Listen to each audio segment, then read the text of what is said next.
This is the GWM Tank 300. It's a petrol-electric four-wheel drive SUV. Yep, someone has beaten Toyota to the market with a proper four-wheel drive with hybrid technology, and I'm going to tell you all about it in this review. G'day, I'm Matt, and this is the GWM Tank 300. Never before has there been a petrol-electric, ladder frame chassis, four-wheel drive vehicle in Australia. This thing is here to upset the apple cart and make you think differently about what your four-wheel drive SUV should be. And in this review, I'm going to tell you all about it. Thanks for watching. I hope you're enjoying what you're seeing so far. Please do hit like and subscribe and keep up to date with everything I'm up to because I've got a lot more reviews coming. At launch, there's going to be two different versions of the GWM Tank 300. There's the entry-level Luxe and the top spec Ultra. There's $5,000 splitting them. You'll see the prices on your screen now. And for most people, the Ultra is going to be the one that appeals more because it does have a few extra niceties that you will probably want. But across the board, they're both very well equipped. And there's heaps of safety technology fitted to both models as well. I'll tell you all about it in the safety section. If you want to skip ahead, you can, but there's heaps more to get to before we get there. When it comes to the competitor set for this vehicle, well, there are a few, but not many. You might be looking at a Jeep Wrangler, but only if you've got really deep pockets. That thing is about $81,000 for the base model, so it makes this look like an absolute bargain. There are no other medium SUVs on the market that have this sort of four-wheel drive capability, so it really does carve its own niche when it comes to that.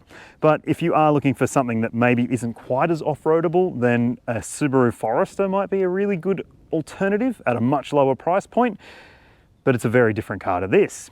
Then there's also the likes of the ute-derived ladder frame SUV models out there, like the Ford Everest, which is fantastic and probably a really good alternative if you really need 7 seats as well. And then you've got the Isuzu MU-X, which is a pretty rugged little thing too. So you might choose this or you might choose one of those, but I'd love to know what you choose. Hit me up in the comments below and let me know. Your eyes can deceive you when it comes to the size of cars, especially when they have really blocky design like this. This isn't as big as it looks. At 4.7 meters or thereabouts, it is still not the smallest SUV out there, but it's nowhere near as cumbersome as some of those 5-meter-ish SUVs that you might find. Unlike some of those models though, there is no 7-seat option. And I want to show you the boot because it has some interesting quirks to it. A couple of things to note back here. It has a side swinging tailgate like a lot of four-wheel drives, and obviously that means that the spare tyre is on the tailgate so it doesn't get punctured when you're off-roading or get in the way when you're off-roading as well. It does mean that the door is a little bit heavy, but at least it swings the right way, so if you do park along a curb, you can easily access the boot with your shopping or whatever it may be. Just when you reverse into a parking spot, be mindful that it does take up a bit of room. The boot space itself, actually pretty good. It's quite squared off, and obviously you do have to load it up and in because this is a body on frame vehicle. So unlike a lot of the other SUVs out there that have a lower boot floor, you have to sort of hoik things up into the back. But I think for most families, smaller families in particular, this is going to do the job. If you're looking for a Mercedes G-Wagen experience, but on a budget, then this is going to be the right car for you because this has one of the most interesting and well-finished cabins for a vehicle at this price point with this sort of intent and with these sort of capabilities that I've ever really sat in. It's impressive, there's no doubt about that, and not just because it looks great, but because they've thought about some of the usability in here as well. Now, as you would expect, using a touchscreen when you're off-roading can be really frustrating. So thankfully, there are a bunch of buttons and dials here that you can use with physical manual control. So instead of having to go through a screen for everything, there are fan buttons, which I love. There's an aircon button. There's even a recirc button. And that just makes me so happy. It's ridiculous. These blingy controls, they just, yeah, everything looks and feels so interesting. It might not be the most expensive feeling interior, but at least it has the perception of being quite expensive in here. Now, in terms of the practicalities, you've got a grab handle here in front of the passenger, another grab handle on the pillar, no grab handle for the driver. I guess they should be grabbing onto the steering wheel.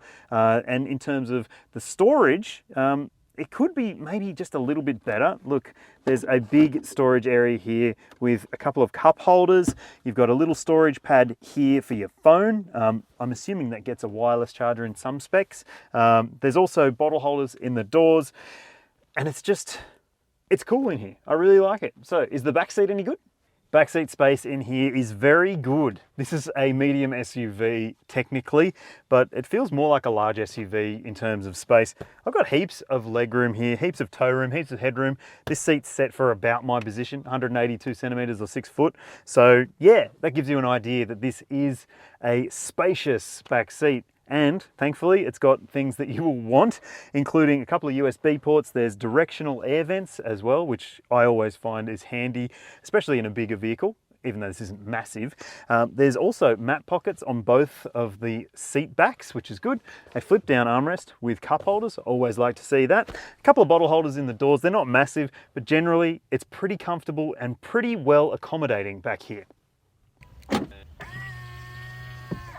Under here is the big talking point for the GWM Tank 300. It's hybrid powered. So you've got a 2-litre petrol turbo engine. You'll see the outputs for that on your screen now. And then there's an electric motor as well, which has got an extra big kilowatt and newton meter hit. All told, you're looking at something in the region of 260 kilowatts and 615 newton meters, somewhere around there. So yeah, this is well and truly above and beyond anything else you will find in this price bracket when it comes to hybrid powertrain technology, because, well, there's nothing else like it out there at this point. There's a 9-speed automatic transmission as well. Towing capacity for the Tank 300 hybrid is 2.5 tons for braked trailers, which isn't setting any new standards, but I guess this isn't necessarily that sort of car. You might be looking for a diesel if you were going to be towing all the time. And if hybrid's not your thing at all, there's also going to be a cheaper 2-litre turbo version with an 8-speed ZF automatic and 4-wheel drive with low range, like this one has, and it's going to cost a lot less. So that might be for you, but I actually think the hybrid could be the right car for a lot of people. Just pulled away from a standstill in this Tank 300 hybrid at this event that I'm attending, and it's silent. And for a lot of 4-wheel drive people, silence might not be what they're after. But the thing is, it's silent because it's using the battery pack and the electric motor to get you away from a standstill. Then the 2-litre engine will kick in and help pull you along if you need to go a little bit quicker. Hybrid is unusual for 4-wheel drive people. There's no doubt about that. There's hardly any hybrid 4x4s in the world that can actually do sort of serious 4-wheel driving at this point in time. In Australia, this is the first one. So yeah, good on GWM for being a pioneer in the segment. Like most modern day 4-wheel drive SUVs or utes, there's a bunch of different drive modes that you can access through these rotary dials. There's drive modes and also all-wheel drive or 4-wheel drive low range, which will lock it out into low range. We'll get to that in a sec. I don't like that the rotary dials don't have a stopper on them, so you can't just switch between all-wheel drive and 4-low. If you turn it too many times, you'll end up back where you started. One of the things I'm loving about this Tank 300 is the surround view camera system. You can actually see through the car. That camera mode is called clear chassis. I'm just driving over some rocks at the moment and I can see the rocks underneath the car. It's kind of cool. Front camera as well, so you can keep an eye on what's coming up. And side cameras activate when you turn the wheel, which is all very high tech. Low range mode engaged. Obviously, being in low range, you can hear that 2-litre engine working a little bit more because it's going to play with the gearbox a little bit more as well. Up over this first hump, wheel up in the air, wheel down, and then push through. Pretty easy does it, I've got to say. Going through a water crossing here. It's about 600 millimeters, this little duck pool that we're diving into. You can hear those sensors going off. They're trying to figure out what's going on. You can turn them off, obviously, but I'm just leaving them on because I don't want to take my hands off the wheel in this sort of situation. Cruising through here, no hassles whatsoever.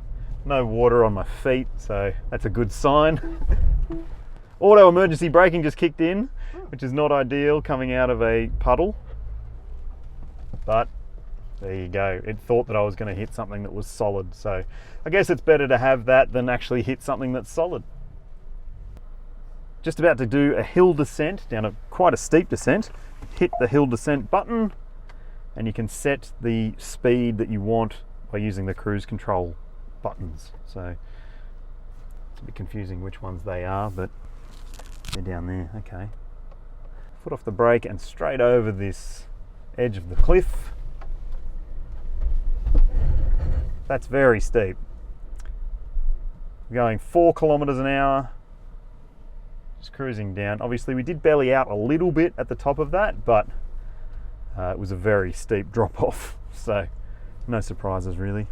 It is definitely noticeable that this is a ladder chassis body on frame arrangement. You can feel the body sort of shuffling around and there's a bit of wobbliness to the ride over bumps at higher speeds.